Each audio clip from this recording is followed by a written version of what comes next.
So let's start with the hardware support implementation in Zephyr. In this diagram, we represent from bottom to top the hardware configuration hierarchy. So we have the architecture, CPU core, the SoC family, the SoC series, the SoC itself, our drivers, and the board. That can be our product, the hardware platform for our product. We can optionally make use of a hardware abstraction layer to support the implementation of this higher level hardware configuration and implementation. I will give more details about the how later. So let's take a look on that hierarchy of the hardware configuration. So we first have our architecture, that is the CPU core itself, like ARM, ARC, x86, and so on. Then the CPU core is where we find the early boot sequence, interrupt and exception handling, thread creation and termination, and context switching, fault management, and etc. Some examples like the Cortex M0, M4, Atom, and others. Then we have the SoC family, which represents a single SoC type that can have more than one variations in terms of peripherals or features, like for example, the Kinects, the IMX family, the STM32, and other ones. Then we have the SoC series that represents the specific peripherals and features for an SoC family variation.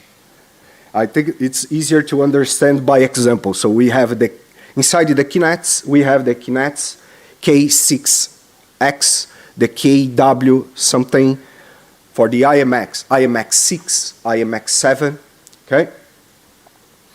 And then the SoC that is actually soldered on your hardware, and it's all associated configuration like pin muxing, clock rate, and other things. Then you have the drivers, include a device model that is responsible for configuring and initializing these drivers. And each driver follows a device model API, and it's specified, and each driver has its own API as well. And you have drivers like interrupt controllers, serial communication, and timer, and what we normally find in Linux or operating systems. And then the board, which includes the SoC, and its associated peripherals and features, as well as external components, and you can represent your product as a board, or you have more than 100 boards available to use with Zephyr.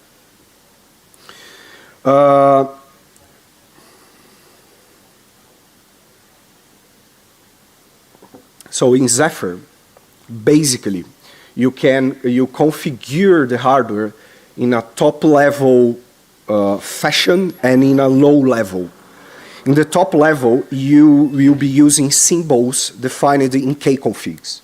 And the final processing of this series of kconfigs will be inside of these build folders. So the normal .config and header file, okay? Then the low-level hardware-specific configurations are defined using device tree. And the final processing of these device tree files are in these paths inside the build folder.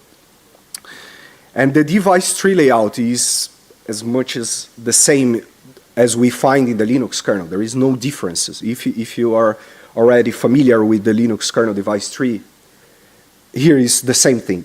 But the main difference is in the Linux kernel, it uses the DTBO and the kernel parses that information at runtime and applies the configuration that you set in the device tree.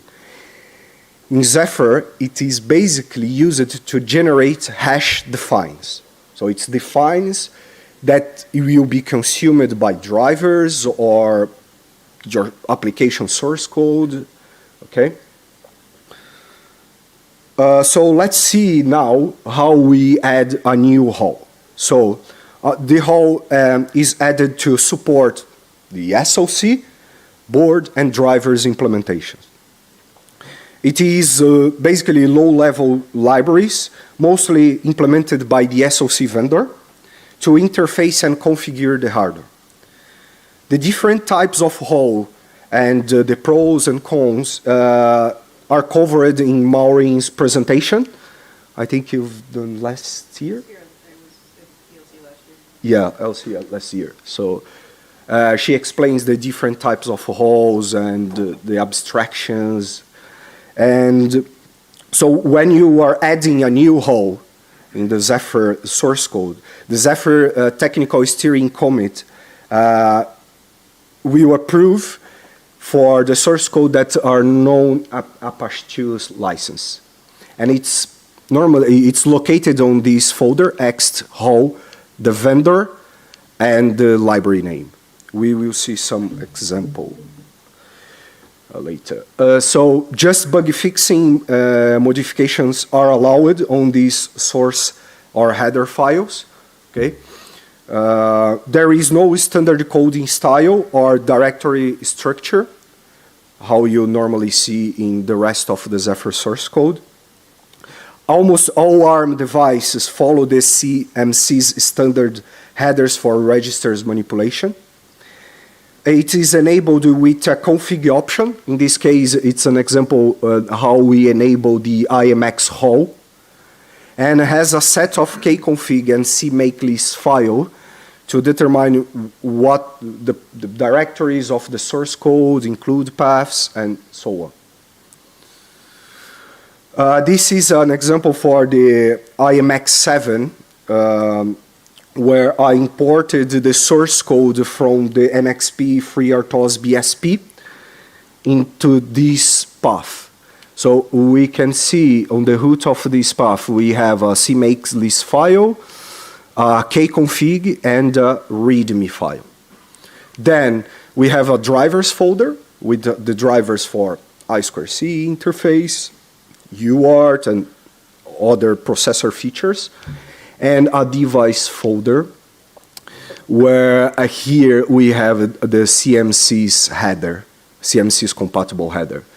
And as you can see, inside the same hall, we support the IMX7 and the IMX6. So they are different SOC series from the same SOC family that is the IMX. Any questions? Okay. So the readme file. So this is what the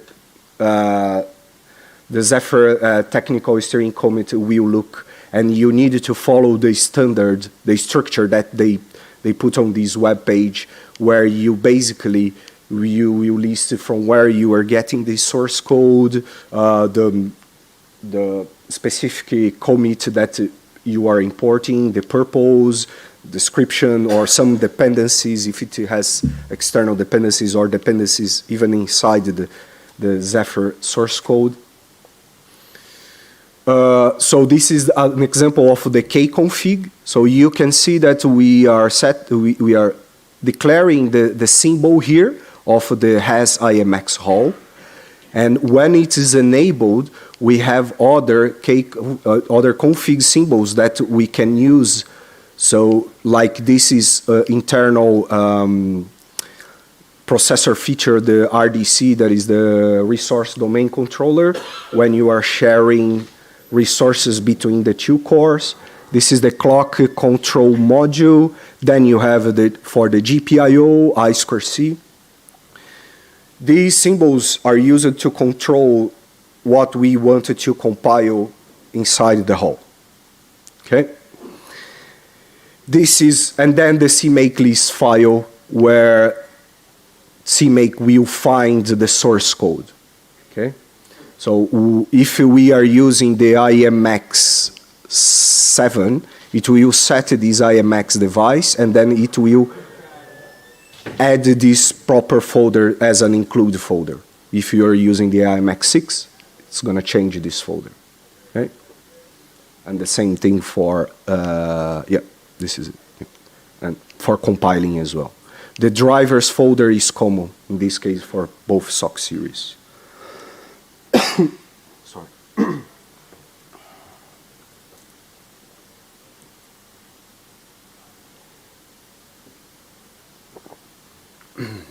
So when the configuration process finishes, we generate a .config file. And for the IMX, this is in a specific sample application. This is what the config symbols that were set for the IMX hall. We are going to use GPIO and I2C. So let's talk about how we add support for a new SOC. When implementing a new SOC, we define the SOC family, the SOC series, the SOC, and the SOC part number configurations. It is located on SOC, SOC architecture, SOC family, and the SOC series. The SOC, it has an SOC.c file that it implements the normal SOC initializations like clock, cache, memories, or even implementing chip erratas. It is called during the system initialization process with the priority 0. It provides a SOC header, which will be included by drivers or even by the board implementation. It can extend the functionalities not provided by the vendor hall, so things that you are missing in the vendor hall, because you are not allowed to change the vendor hall. Mari will not accept that. So you put on this folder, okay? It contains a set of kconfig files and device tree fix-ups. I will explain later about these device tree fix-ups, okay? So, the default architecture and the SOC family, the SOC series configs are selected in the board defconfig files. And in this example here for the Torodex Colibri module, we set so this is the defconfig file for the board. We selected the ARM architecture, the IMX family, and the IMX7_M4 family. And these default configurations will dictate what kconfig files will be sourced and what config entries will be selected and generated for the SOC presented on the hardware platform. Everything will start from here. And it contains a DTSI file defining the SOC peripherals and features, and it's located in this folder, DTS, architecture, the vendor, vendor_ the SOC name, and DTSI.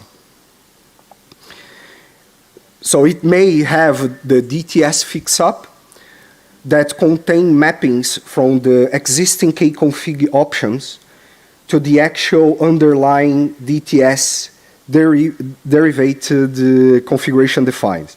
I know that it seems a little bit confusing what I wrote here, but I will show you an example, and I'm pretty sure that you understand what I'm trying to say here, okay? And this is one thing that changed recently. The name of the file is not dts.fixup anymore. It's dts_fixup.h. But the content is pretty much the same, nothing changed. So this is an example of the DTSI file for the IMX7 Cortex M4. So it looks like the normal DTS that we find in the Linux kernel. So we have the CPU node, we set the compatible string, and then we set the memories that we have available for this processor. And note that this source code is stripped. We have much more information in here. This is an example how we declare the GPIO 7 node. So we put a compatible string, the registers, range, the interrupts, a label. This is the resource domain controller, the permissions that we are gonna add for this specific resource, and the number of the bits, the number of the bits of the RQ priority for this processor. This is an example of the DTS fix-up. So now I think you're going to understand what I meant to say on that statement. So in the left side here, the GPIO driver is common for the IMX7 and IMX6, and it is consuming these defines. But when the DTS file is processed, the defines that it generates are these one, with the register address, okay? So we use the DTS fix-up to be able, the driver, to consume the data that we defined in the device tree. You can use aliases to get rid of this, but this is now most of the SOCs you are gonna see this kind of defines in there. And the same idea applies for the UART and other interfaces. So here we can see an example of the directory structure for the SOC series, the IMX7 SOC series. Again, this root folder is common for the IMX6, so these files, these kconfigs and cmake lists are common between IMX7 and 6. And then on the IMX7, you have these lists of the kconfig files and source code files as well. A lot of kconfig files, isn't it? Yeah. If you want to add like a parameter to a test node, like would that, do I need to explicitly say which define this will generate, or is that deterministic? Yes, you need to know in advance what the device tree is generating as a define, and then if you want to abstract that define, you put in there. I'm not sure if I understood your question, or even if I answered. Like you have your DTS, and then you have the node, and then you have some. Yeah. So I was wondering, like the generated defines, is that like a deterministic predictable Yes. function of the structure of the DTS? Yes, yes. You can, I haven't put it here, but you have some temporary files of the DTS processing that you can understand how it is generating these. And it's basically, I think it's Python code. It's not very complicated to understand how it's doing stuff. But I think that they are about to change a little bit this, for example, to get rid of this DTS fix-up, because it's a manual process, and why do we need this manual process? So we have a lot of kconfig files, unfortunately.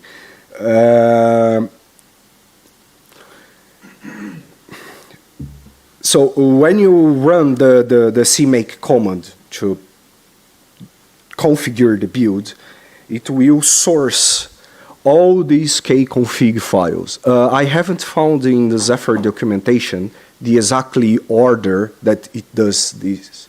The sourcing of the kconfigs. Maybe this is, you can have different orders depending on the architecture or the SOC. But what I could find is that mostly for ARM platforms, it will follow this. And here we have this, I put the environment variables, and so as you can see, a lot of config, kconfig files. And specifically for the Toradex Colibri, resolving that paths and environment variables, we will source all these kconfig files. And when we are interested about this SOC, these are the files that will be setting the kconfig symbols related to the SOC. Unfortunately, we will not have time to go in each file in detail to see what it's setting or not, where you need to set this specific symbol. But I think that maybe this is a good reference for you when you decide, okay, no, I need to add a new SOC. So what kind of file do I need to change? So maybe this will be a good reference. And then you go on those files and see, okay, in here I am setting, I don't know, I'm declaring the symbols for the peripherals interfaces, or in here is different aspects of the hardware. Okay.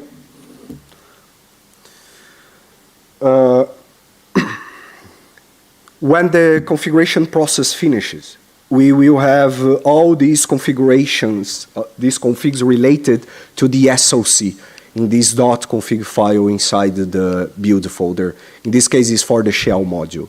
So we have the SOC series, number of RQs, clock information, the SOC part number, the family. So these are all related to the SOC, and these are somehow all defined on that different kconfig files. Can represent the application hardware platform. The source code is located in here, boards, architecture, and the board name. It extends the SOC, enabling or disabling its peripherals and features, and instantiate external devices like accelerometer, thermometers, and it has a device tree associated to it as well, and use kconfig. It may apply the pmuxin configurations for the specific SOC, has a board header to be used by drivers or your application, and contains a defconfig file, like I told you before, to select which SOC is used on your hardware platform. It may set flash partitions in the device tree file, may include a DTS fix-up as well. So maybe you will have to do that DTS fix-up for the external I2C devices, like accelerometer.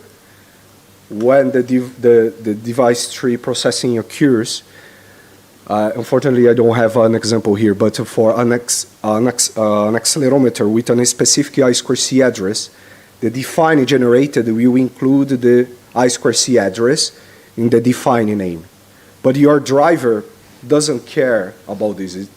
It only wants to know what is the value of the I2C address, for example. So then you can fix up this in the DTS fix-up file.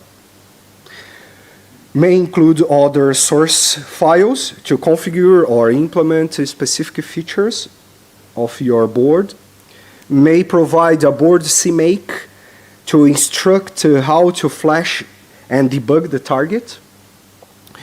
We'll have a YAML file as well to list board properties like flash, RAM sizes, toolchain used, and must have a documentation file listing the supported features, interfaces, of course, if you wanted to upstream your hardware support.